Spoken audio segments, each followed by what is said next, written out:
just into CNN. We just got sound from Defense Secretary James Mattis speaking about the crisis in Syria. Let's listen. Is the U.S. capable of striking Assad's chemical weapons facilities?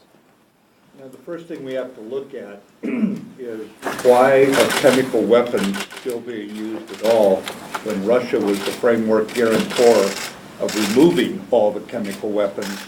And so working with our allies and partners from NATO to Qatar and elsewhere, we are going to address this issue. Can you rule out taking action, launching airstrikes against Assad, Mr. Secretary?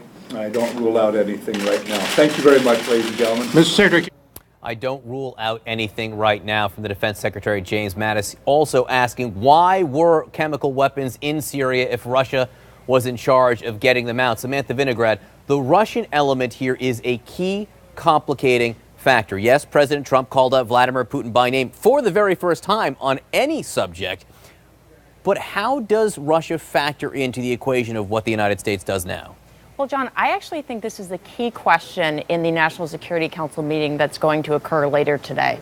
To General Clark's point, we have to look at all the options, military, diplomatic, financial, and otherwise. But the intelligence community is going to come into today's meeting and needs to brief on what matters to Vladimir Putin. Syria matters to him. He's there now largely to counter the advance of the United States. What is going to change Vladimir Putin's mind when it comes to his activities in Syria? Otherwise, all the strikes that we're going to launch are going to be symbolic. And so, for example, we know that Vladimir Putin cares about moving goods and services around the world. That's why we issued sanctions last week. So, for example, if that's the case, why aren't we talking to the European countries about imposing their own sanctions against the Russians for their activities in Syria?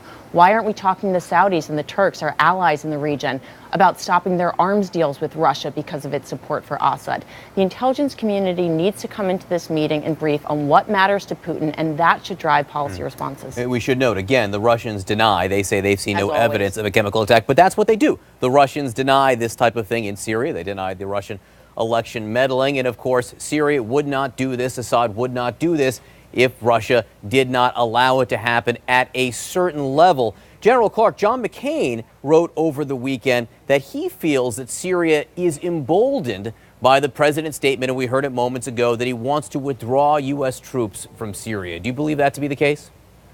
Yes, I do believe that to be the case. I think there's been incoherence in U.S. policy in the region, but not just with Trump, previously as well, but it's gotten worse. This statement made it worse.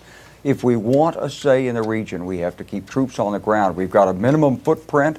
We're doing very effective work there with a few thousand troops, using air power, using our intelligence assets, working with our allies.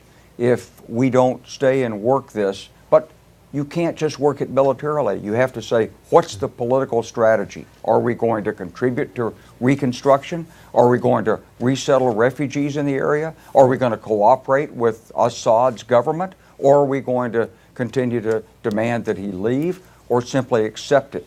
And then there's the Russia question, as Samantha brought out. That's really the big question for the United States. And we're not being coy here. We simply do not know where the president stands on many of these key questions. Samantha, it's interesting. It appears as if Israel struck overnight. Israel won't comment on it because they don't comment on it right now. But this is an area where there actually is daylight, a rare area where there's daylight between what the U.S. wants here and what Israel wants. Israel doesn't want the U.S. to leave Syria. That's correct. And to be clear, Israel has launched strikes in Syria for years. Israel has been the country that's been most willing to take direct action against Syrian regime interests.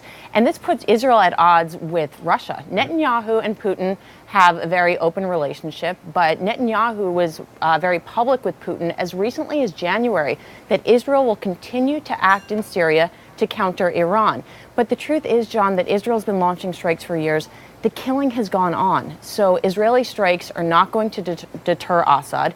They are not deterring Russia. And that's why, again, we need to ask what's actually going to change their calculus. These are the questions that will be asked at the White House in the coming hours. Samantha Vinograd, General Wesley Clark, thank you so much for being with us. As we said, a day of apparent consequence today on this matter.